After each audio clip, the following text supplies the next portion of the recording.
a king of Nineveh steps off his cedar throne, strips off his heavy royal robes, and sits down in a pile of cold, gray ash. But if you look closer at the ancient Hebrew vocabulary hiding beneath our English translations, at the precise historical moments when these fasts are declared, they look incredibly holy to anyone walking past them. And yet, heaven is entirely silent. So they complain, "Why have we fasted, and you see it not? Why have we afflicted our souls, and you take no notice?" The divine response tears the roof off their performance. God points straight past their empty plates and looks directly at their ledgers and the bruised backs of their laborers. On the very day they abstain from food, they drive their workers relentlessly. They exploit the vulnerable. They argue and strike each other with wicked fists.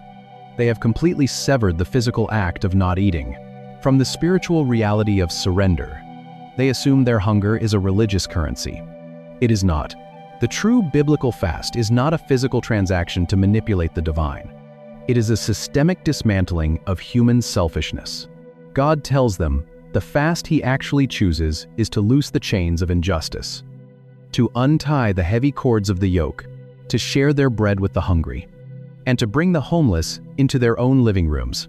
If you refuse to eat a meal but continue to crush your neighbor, your hunger is completely meaningless.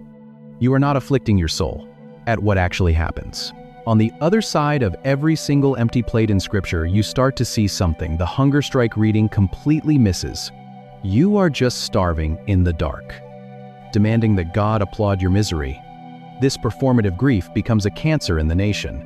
Decades later, the prophet Zechariah exposes the exact same rot. The Jewish people have returned from the Babylonian exile. For 70 long years, they have rigorously fasted in the 5th month to mourn the burning of the temple, and in the 7th month to mourn the assassination of their leadership. 70 years of scheduled weeping, 70 years of scheduled empty stomachs, and God pierces right through the ritual with a single, devastating question.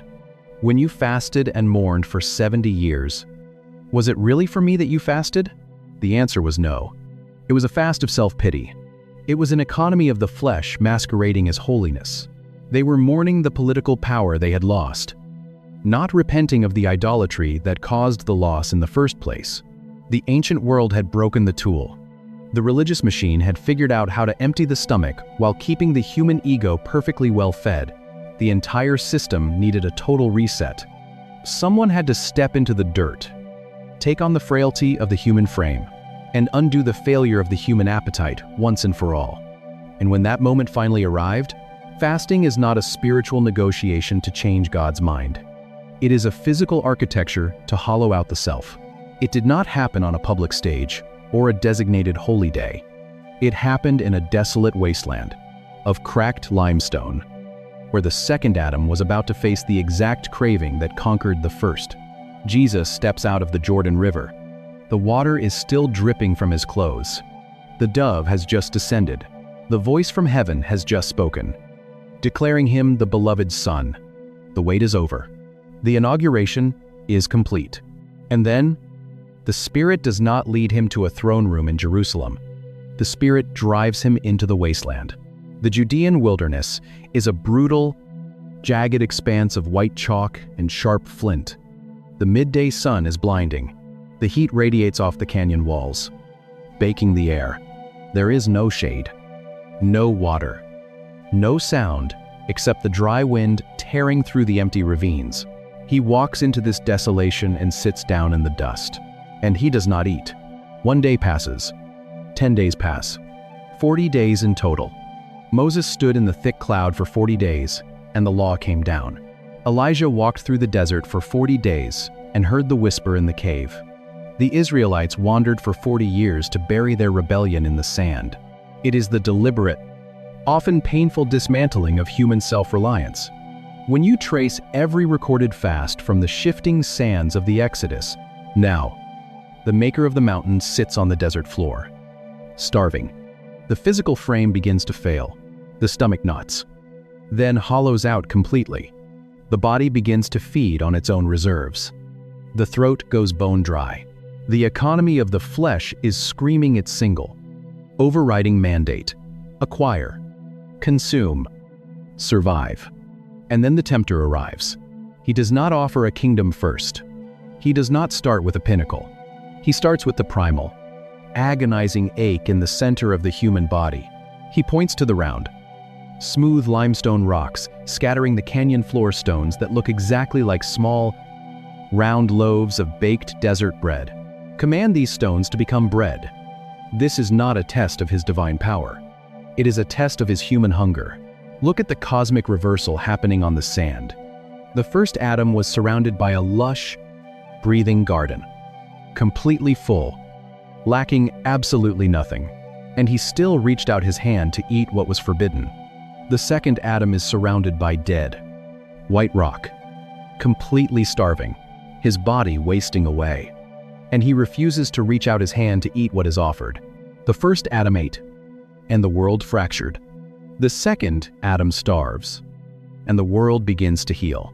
To the stone streets of first-century Jerusalem, a startling blueprint emerges.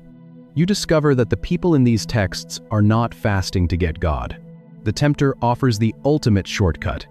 He offers the religion of the valley, a religion of immediate gratification, where power is used to serve the flesh, where the stomach is the ultimate authority. Feed yourself. Prove you are the son.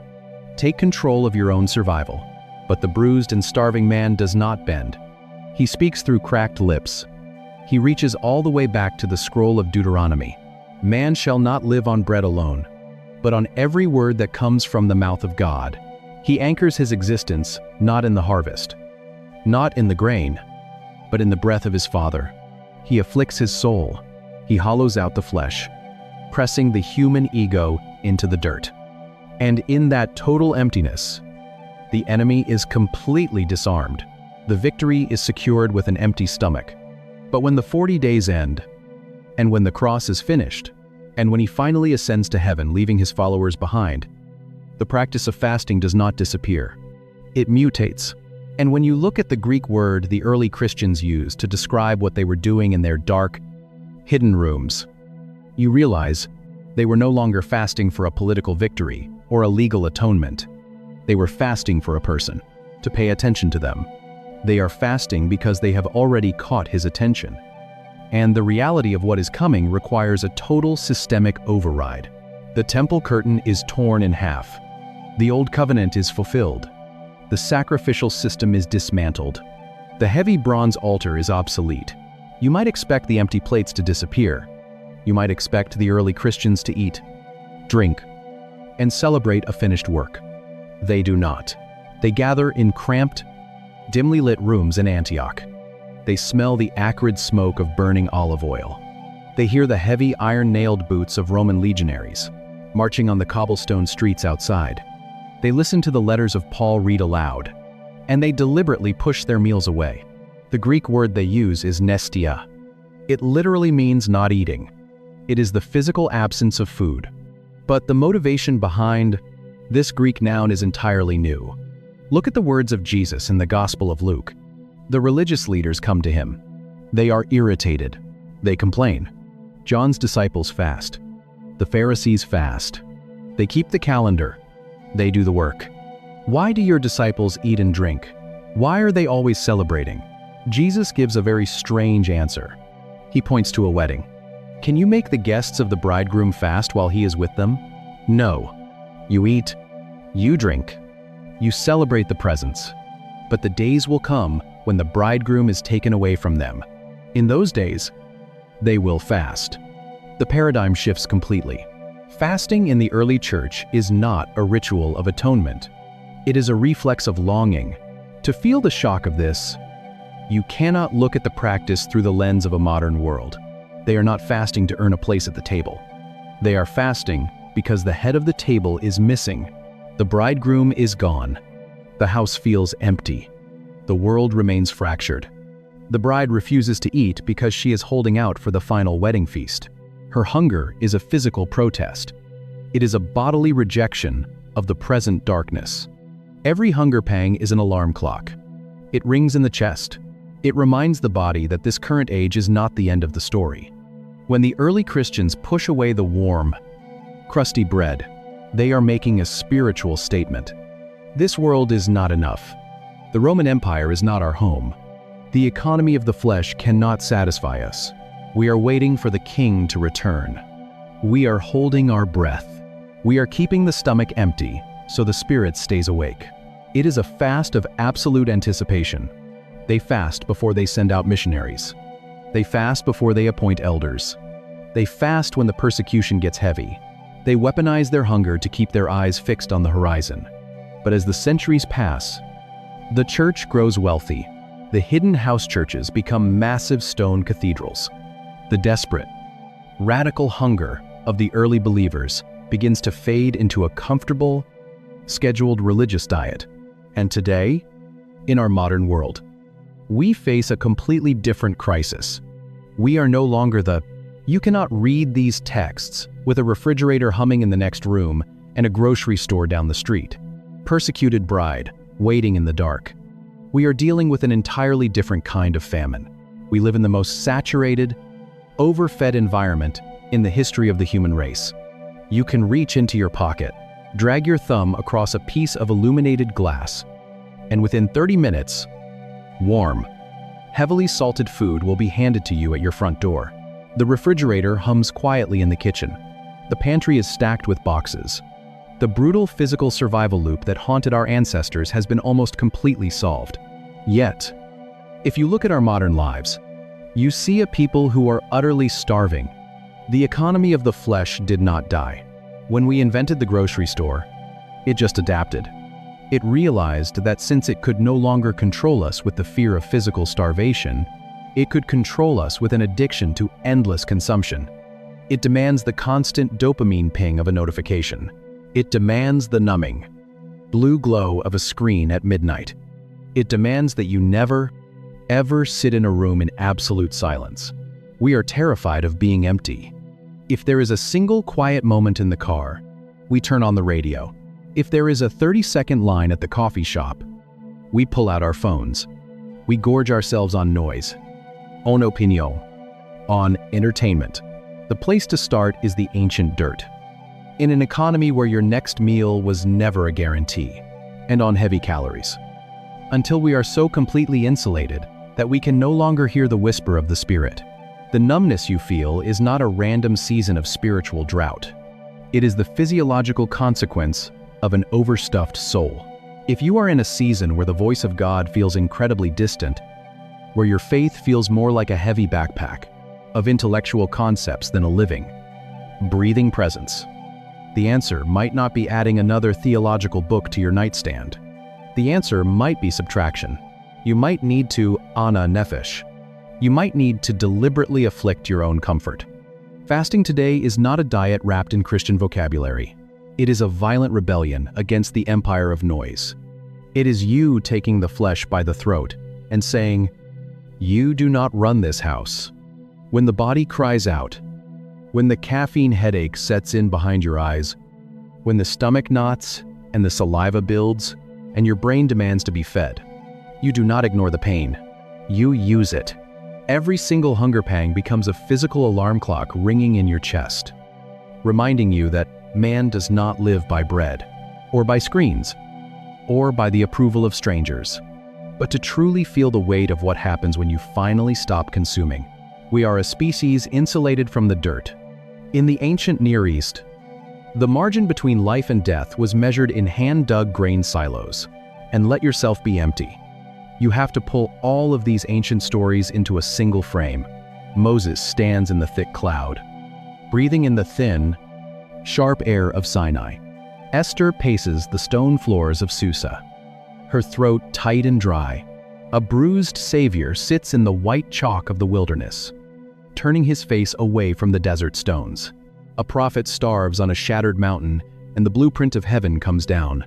A nation starves before a bronze altar, and the blood covers their rebellion. A king starves in a courtyard, and an invading army destroys itself. A queen starves in a Persian palace, and her people are pulled from the edge of genocide. A pagan city starves in the ashes, and the wrath of God passes over them entirely. A savior starves in the Judean desert, and the ancient empire of the flesh is finally broken, and a hunted church starves in the shadows to keep their eyes fixed on a bridegroom who is coming back. Same hunger, same God, but maybe the part that stays with me most is that ancient command in Leviticus, ANAH NEPHESH. Not just missing a meal, not just skipping lunch, the deliberate affliction of the throat, the active, painful subjugation of the human ego. It is the terrifying realization that my own comfort is often the very thing. A young queen in the Persian capital of Susa refuses bread and water for 3 unbroken days. Her throat bone dry, and the desperate smell of winter rain on cracked earth. You worked the steep limestone terracing of Judea until your back ached, keeping me from the presence of the divine. If you are in a season where you feel completely numb, where the noise of this world has drowned out the whisper you used to hear so clearly, the answer is not to consume more.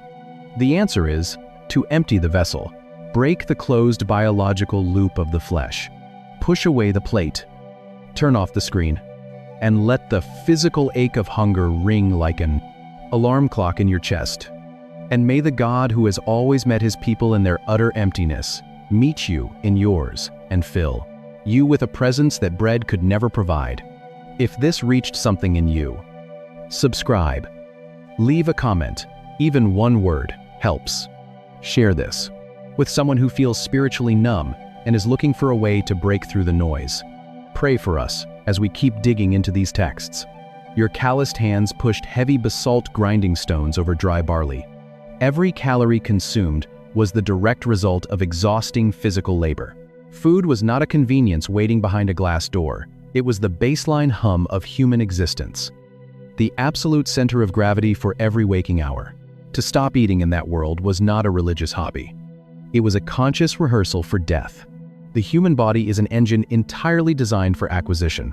When blood sugar drops, an alarm goes off in the hindbrain. The stomach begins to knot.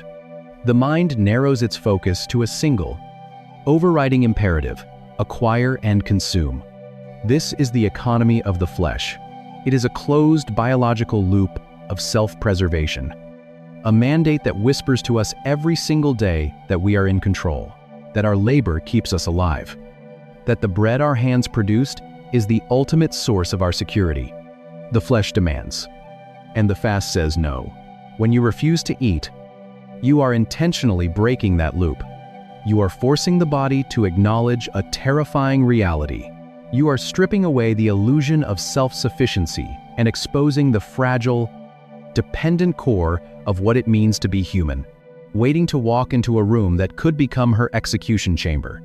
A prophet climbs into the jagged, red rock cliffs of Mount Horeb.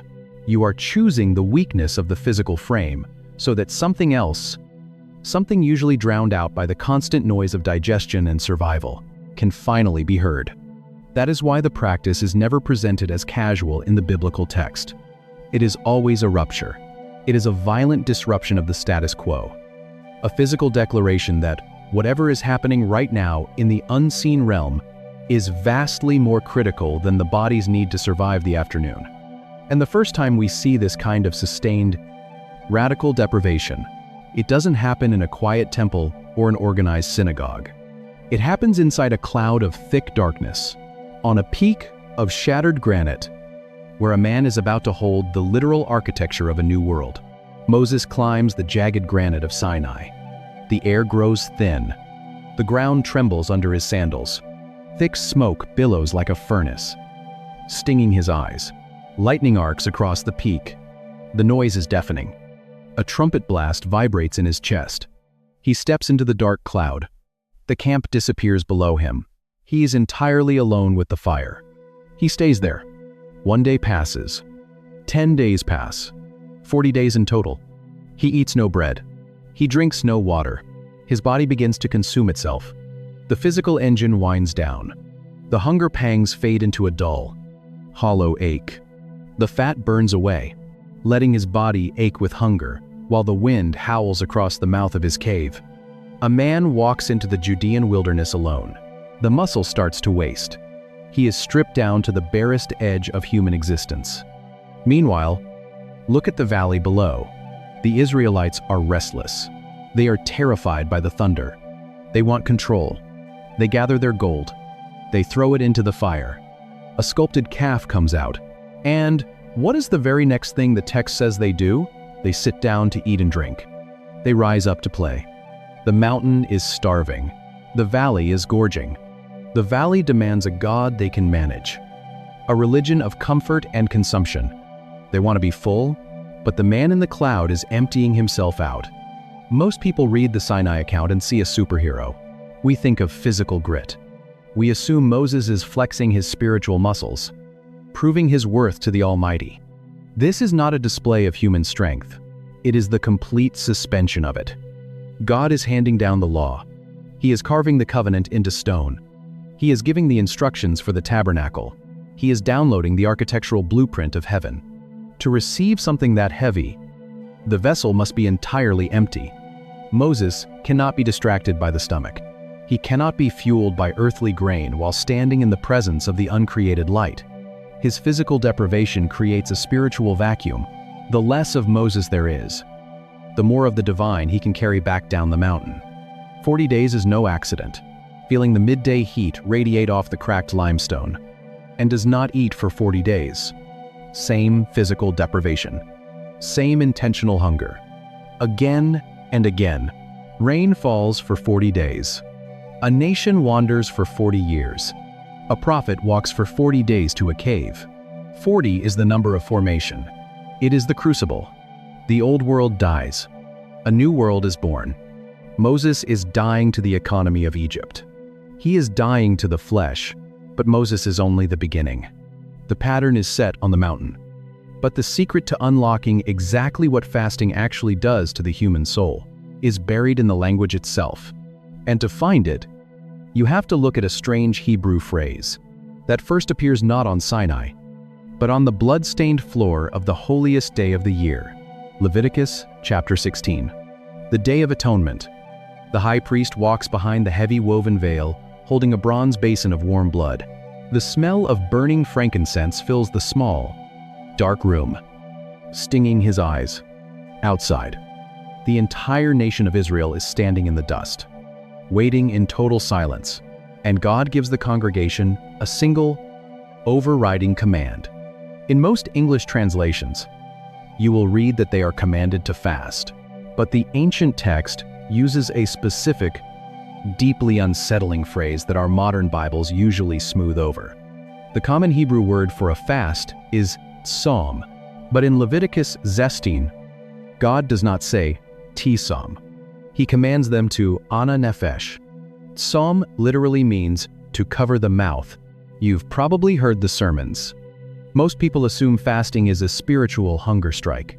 And to be fair, the human nature often treats it exactly like that. It is the simple, physical act of not eating.